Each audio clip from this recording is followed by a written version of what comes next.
दोस्तों, अगर आप Himachal Pradesh high court clerk की प्रिपरेशन कर रहे हो तो ये वीडियो आपके लिए काफ़ी इम्पोर्टेंट रहने वाली है। क्योंकि आज हम सिर्फ सिलेबस डिस्कस नहीं करेंगे। आज हम एक प्रॉपर रोड मैप बताएंगे कि किस तरह से आप हाई कोर्ट क्लर्क का जो एग्ज़ाम क्रैक कर सकते हैं। तो किस सब्जेक्ट को कितना पढ़ना है, कितना टाइम देना है, मॉक टेस्ट कब स्टार्ट करना है, रिटन एग्ज़ाम की प्रिपरेशन कैसे करनी है और टाइपिंग को कैसे मैनेज करना है। तो ये सारा कुछ हम इस वीडियो में कवर करेंगे। तो सबसे पहले एग्ज़ाम पैटर्न की बात करते हैं।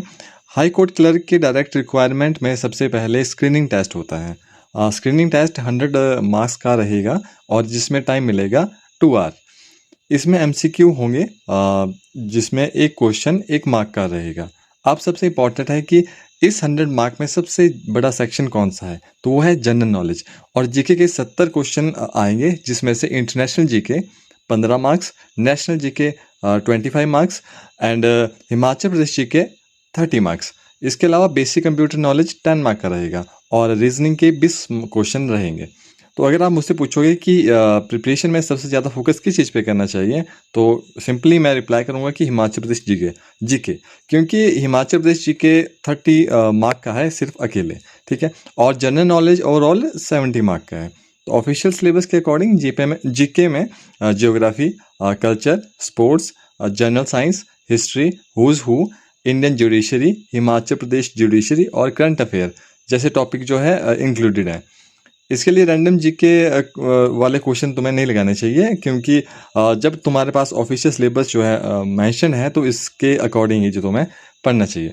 तो आपको एक प्रॉपर सीक्वेंस जो फॉलो करना है। आप बात करते हैं प्रॉपर रोड मैप की, तो मैं प्रिपरेशन को कुछ मल्टीपल फेजेस में डिवाइड करूंगा। तो पहले फेज़ 1 की बात करते हैं। तो सबसे पहले आपको अपने बेसिक कंसेप्ट को जो स्ट्रॉन्ग करना है। तो इस पेज में आप हिमाचल प्रदेश की GK, national GK, international GK, computer और रीजनिंग को स्टार्ट करेंगे। हिमाचल प्रदेश जीके में सबसे पहले आप हिमाचल प्रदेश की हिस्ट्री एंड ज्योग्राफी को पढ़ेंगे। उसके बाद culture, important personalities, important places, river, lake, mountain, district और इंपॉर्टेंट फैक्ट जो है कवर करेंगे। आप चाहे तो इसका स्क्रीनशॉट ले सकते हैं और इसके अकॉर्डिंग जो आप तैयारी स्टार्ट कर सकते हैं। साथ ही हिमाचल प्रदेश के करंट अफेयर को भी आपने रेगुलरली जो है पढ़ते रहना है। नेशनल जीके में इंडियन हिस्ट्री, ज्योग्राफी, पॉलिटी और जनरल साइंस को के बेसिक को आज आपने कवर करना है। इंटरनेशनल जीके में important countries, organisation, important event और करंट अफेयर पर फोकस करना है। कंप्यूटर में basic fundamental, hardware, software, operating system, MS Office, internet और नेटवर्किंग जैसे कंसेप्ट को जो आपने पढ़ना है अच्छे से। और रीजनिंग में ये कुछ टॉपिक शुरू करना है, जैसे series, analogy, classification, coding, decoding, direction, blood relation, ranking और लॉजिकल रीजनिंग। तो ये टॉपिक जो है आपको स्टार्ट करना है। तो लेकिन एक बात याद रखना, लेकिन सिर्फ पढ़ना नहीं है, हर टॉपिक पढ़ने के बाद एमसीक्यू लगाना है। क्योंकि आपका टारगेट होना चाहिए जो टॉपिक आज पढ़ा अ, उसी दिन उसके क्वेश्चन जो है आपने सॉल्व करना है। तो इसके बाद आप आएंगे फेज़ 2 पे। फेज़ 2 में आपने हिमाचल प्रदेश जीके को जो स्ट्रॉन्ग करना है। अब आते हैं सेकंड फेज़ में। तो सेकंड फेज़ में क्या रहेगा कि मेरी एडवाइस है कि प्रिपरेशन के स्टार्टिंग फेज़ में एचपी जीके को सबसे ज़्यादा इंपॉर्टेंस देनी है। आप हिमाचल प्रदेश हिस्ट्री जो है उसका प्रॉपर रिवीजन करें। फिर ज्योग्राफी, इसी तरह से आप कल्चर पे आएंगे, फिर डिस्ट्रिक्ट और इम्पॉर्टेंट प्लेसेस, फिर पर्सनैलिटीज़। क्योंकि ये सारी चीज़ें हमने फेज़ 1 में भी कवर करनी है, लेकिन फेज़ 2 में हम इसको थोड़ा सा और ज़्यादा स्ट्रॉन्ग करेंगे, ठीक है। और स्पेशली आपने एचपी जुडिशरी को इग्नोर बिल्कुल नहीं करना है, क्योंकि इसमें से काफ़ी क्वेश्चन बनते हैं। मुझे याद है कि पिछले एग्जाम में भी शायद 7 से 8 क्वेश्चन शायद इसमें से बनते हैं, ठीक है। तो मेजर फोकस आपने इसमें रखना है, एचपी जुडिशरी से क्वेश्चन आपने जरूर पढ़ के जाना है, ठीक है। इसके साथ हिमाचल प्रदेश करंट अफेयर को आपने डेली ही रिवीजन करना पड़ेगा। एक नोटबुक बनाओ जिसका नाम रखो एचपी के रिवीजन, और इसमें जो भी आप हर बार रिवीजन कर रहे हो या भूल रहे हो, जैसे आप मॉक टेस्ट लगा रहे हो, मॉक टेस्ट में कोई क्वेश्चन जो आप रैंडम गलत कर रहे हो उसको आप उसमें नोट कर सकते हैं और अपना पूरा चिट बना के उसमें लिख सकते हैं, ठीक है। अब फेज़ 3 की बात कर रहे हैं। फेज़ 3 में आप नेशनल जीके और इंटरनेशनल जीके पे फोकस करेंगे। अब नेशनल और इंटरनेशनल जीके को सिस्टमेटिकली कवर करना है। नेशनल जीके में history, geography, political science, sports और इंपॉर्टेंट पर्सनैलिटी को आपने कवर करना है। अब देखिए, अब सिलेबस बहुत ज़्यादा बड़ा है। अब क्योंकि अगर आप नेशनल जीके या हिस्ट्री या ज्योग्राफी जैसे कंसेप्ट को कवर करते हैं तो इसके लिए काफ़ी टाइम लगता है।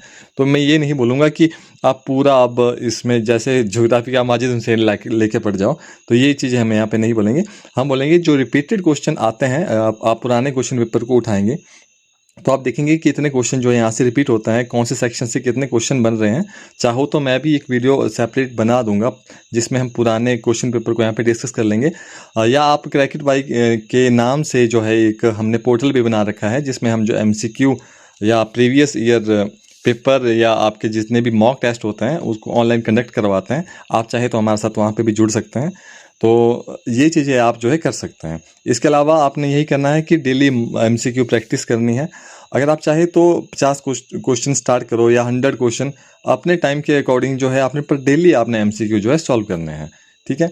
अगर क्वेश्चन गलत होते हैं तो सिर्फ उसका करेक्ट आंसर देख के आपने सही नहीं करना है। इसका जो मैंने आपको बताया कि प्रॉपर इसका आप नोटबुक में इसको नोट करें, तभी जो है आपका ये चीज़ आपको फ़ायदा देगी।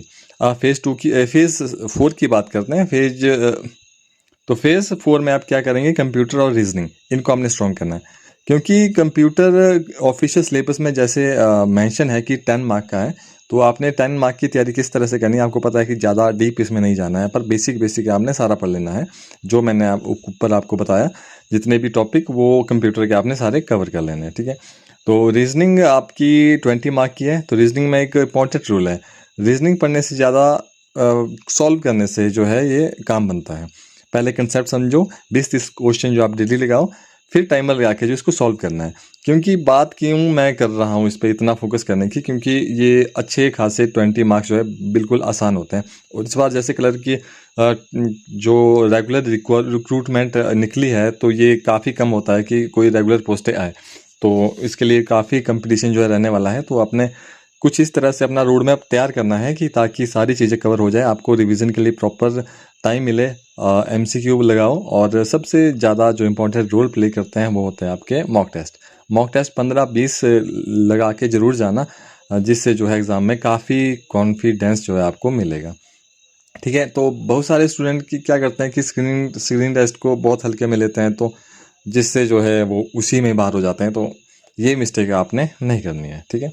तो स्क्रीनिंग टेस्ट के बाद जो है आपका रिटन एग्ज़ाम होता है। रिटन एग्ज़ाम में टोटल 80 मार्क्स का जो ये एग्ज़ाम रहेगा, और इसमें 2 घंटे का जो टाइम जो आपको मिलेगा। सिलेबस की बात करें तो इंग्लिश ऐसे 25 मार्क्स का रहेगा, हिंदी ऐसे 25 मार्क्स का रहेगा, और इंग्लिश से हिंदी में जो आपने ट्रांसलेट करना है पैराग्राफ वो 15 मार्क्स का, और हिंदी टू इंग्लिश आपका 15 मार्क्स का रहेगा। यानी ऐसे के टोटल 15 मार्क्स रहेंगे और ट्रांसलेशन के कुल 30 मार्क्स रहेंगे। रिटन एग्जामिनेशन में क्वालिफाइंग मार्क्स एग्रीगेट में 45% रहते हैं। ठीक है। इसलिए रिटन की प्रिपरेशन को लास्ट मोमेंट के लिए छोड़ना ही नहीं है। ठीक है। मेरी एडवाइस है कि प्रिपरेशन के साथ राइटिंग की प्रैक्टिस भी आपने स्टार्ट करनी है। हर वीक कम से कम 2 ऐसे लिखो, 2 इंग्लिश के लिख लो, 2 हिंदी के लिख लो, और साथ साथ में आप जो है इंग्लिश टू हिंदी और हिंदी टू इंग्लिश जो है राइटिंग प्रैक्टिस कर सकते हैं। क्योंकि इतने सारे अब AI टूल हैं आपके पास, सब कुछ है, कि इनका यूज़ करो प्रिपरेशन के टाइम। जहाँ पे फंसते हैं तो इन टूल से डरना नहीं होता, और इनको जो है अपनी स्टडी में यूज़ करना होता है जितना हो सके। ठीक है।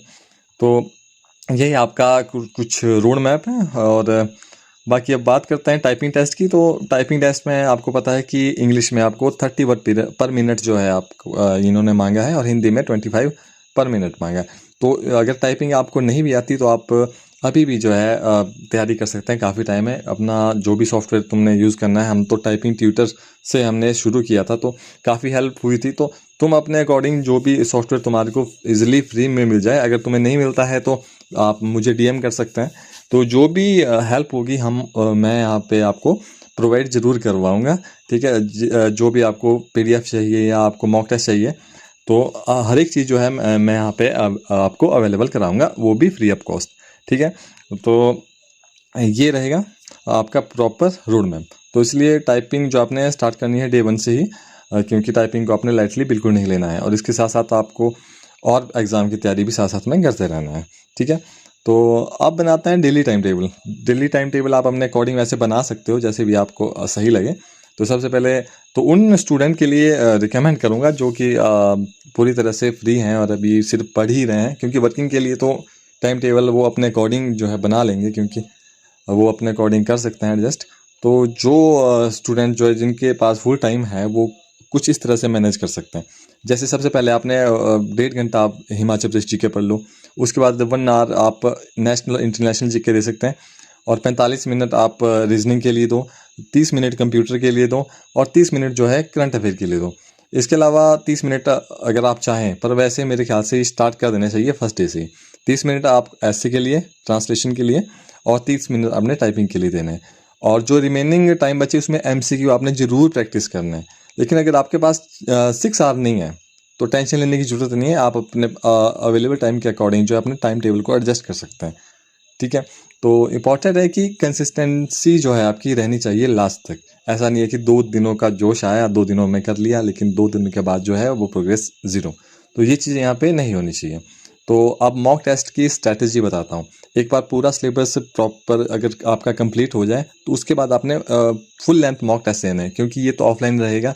तो इसके लिए आप जहाँ से भी आपको मॉक टेस्ट मिलते हैं, वैसे मैं तो आपको फ्री में प्रोवाइड करा दूंगा अगर आप लोगों को चाहिए। ठीक है, वैसे हमने मॉक टेस्ट JIT के लिए भी तैयार कर रखे हैं, वो मेरे पोर्टल पे आपको मिल जाएंगे, लिंक आपको डिस्क्रिप्शन में मिल जाएगा। आप चाहे तो उनको भी एक बार ओवरव्यू कर सकते हैं। लेकिन इसके लिए भी हम अलग से मॉक टेस्ट बना देंगे, जैसे भी आपको चाहिए होगा। तो सारा मटेरियल आपको फ्री ऑफ कॉस्ट जो है यहाँ से हम प्रोवाइड करा देंगे। ठीक है, और इसी तरह से मॉक टेस्ट के बाद आपने यही रखना है कि जिस तरह से जो क्वेश्चन आपका फंसता है, जो क्वेश्चन आपको नहीं आया, उसका एक अलग से नोट बना के उसको नोट करो। सिमिलर टॉपिक उससे जुड़ते हुए सारों को आपने एक जगह लिखना है, ताकि वहाँ से तो कम से कम वहाँ से आपके क्वेश्चन गलत नहीं होने चाहिए। तो ये कुछ इस तरह की स्ट्रैटेजी रहेगी। इसके अलावा जो है आप अपने अकॉर्डिंग जो है ये चीज़ें कर सकते हैं।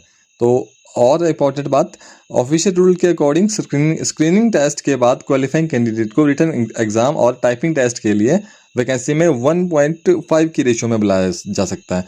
तो इसके लिए स्पेशल सिर्फ कट ऑफ क्लियर करने का ही टारगेट मत रखो, क्योंकि आपका टारगेट होना चाहिए मैक्सिमम पॉसिबल स्कोर, और फाइनल मेरिट लिस्ट में आपका नाम होना चाहिए। ठीक, तो इसके लिए जितनी आप मेहनत कर सकते हैं उतनी ही कम है। ये काफ़ी अच्छी अपॉर्चुनिटी आपको मिली है, तो मैं तो यही चाहूँगा कि इस अपॉर्चुनिटी को ग्रैब करें। अगर फर्दर आपको कोई भी अगर आपको स्टडी मटेरियल या कुछ भी चाहिए होगा तो प्लीज़ कमेंट करें। तो ये वीडियो आज के लिए इतना ही रहने वाला है। तो आई होप आपको ये वीडियो जो इम्पोर्टेंट लगी होगी। तो थैंक यू।